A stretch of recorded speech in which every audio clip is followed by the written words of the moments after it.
गरीब बुढ़िया की खीर का जादू।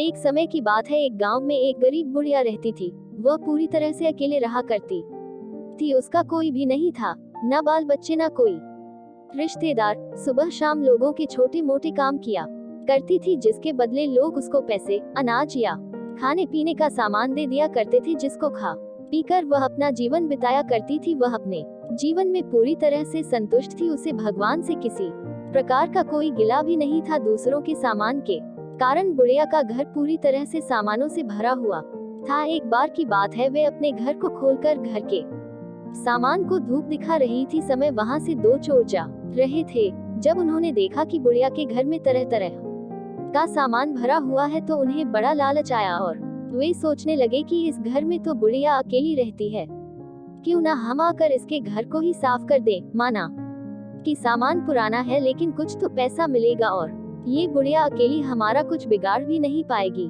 चोरों ने बुढ़िया के घर को अच्छी तरह से देख लिया और समझ लिया कि उन्हें किस तरह से बुढ़िया के घर की सफाई करनी है। उसके बाद चोर अपने घर वापस चले गए। बुढ़िया बेचारी को सपने में भी यह ख्याल नहीं आया कि उसके घर में भी कभी चोरी हो सकती है, क्योंकि उसके घर में तो खुद के उसके कपड़े तक उसके नहीं थे। सब कुछ गांव वाले उसे दिया करते थे, जो वह अपने घर में रख लेती थी। खैर कुछ दिन बीत गए और एक दिन रात में चोर अपने दो साथियों को लेकर बुढ़िया के घर पहुंच गए। कमाल की बात ये थी कि उस दिन सरपंच ने बुढ़िया को चावल, दूध और चीनी दी थी और बुढ़िया बहुत खुश थी। बुढ़िया ने खुशी खुशी अपने लिए खीर बनाए और खीर बनाकर वह उस खीर को चूल्हे पर रख कर सोचने लगी कि अभी तो खीर बहुत ही गर्म है, जबकि थोड़ी ठंडी हो जाएगी तब आराम से खाऊंगी। और अपने बिस्तर पर लेट गई और खीर के ठंडा होने का इंतजार करने लगी। लेटे लेटे उसे नींद आ गई और वे सो गई और जोर जोर से खर्राटे लेने लगी। चोर बाहर खड़े थे कि आवाज सुनते ही उन्होंने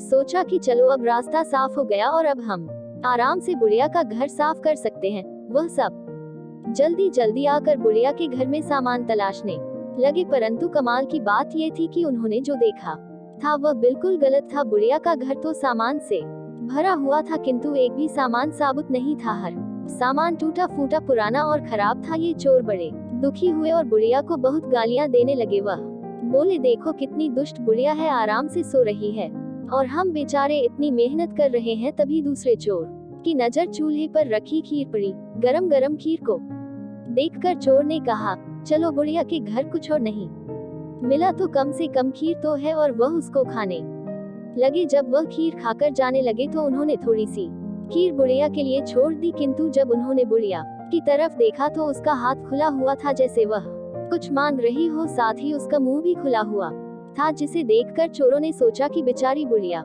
लोगों से मांग मांग कर अपना जीवन बिता रही है, लगता है बहुत थक गई है और खाने के लिए खीर मांग रही है। आखिर उम्र में है तो हमारी माँ के ही बराबर। और बिना कुछ सोचे समझे गरम गरम खीर बुढ़िया के मुंह में डाल दी। गरम गरम खीर मुंह में पड़ते ही बुढ़िया जोर से चिल्लाए, हाय दया, मार डाला, मार डाला। बुढ़िया की चीख सुनते ही चोर डर के जल्दी जल्दी छुपने लगे। जिसने मुंह में खीर डाली थी वह ऊपर जाकर छिप गया, एक चारपाई के नीचे और एक चारपाई के दाएं। बुढ़िया की चीख सुनते ही गांव वाले बुढ़िया के घर आ गए और पूछने लगे, क्या हुआ माँ? बुढ़िया बोली, मुझे क्या पता, ऊपर वाला जाने। ये सुनते ही ऊपर छिपा हुआ चोर बोला, अरे भला मैं क्यों जानूं, तुम्हारी चारपाई के नीचे छिपा चोर ना जाने। ये सुनते ही चारपाई के नीचे वाला चोर बोला, मैं ही क्यों जानूं, चारपाई के दाएं छुपा चोर क्यों ना जाने। और इस तरह से तीनों चोरों ने खुद ही अपना पता गांव वालों को बता दिया और फिर गांव वालों ने उन्हें पकड़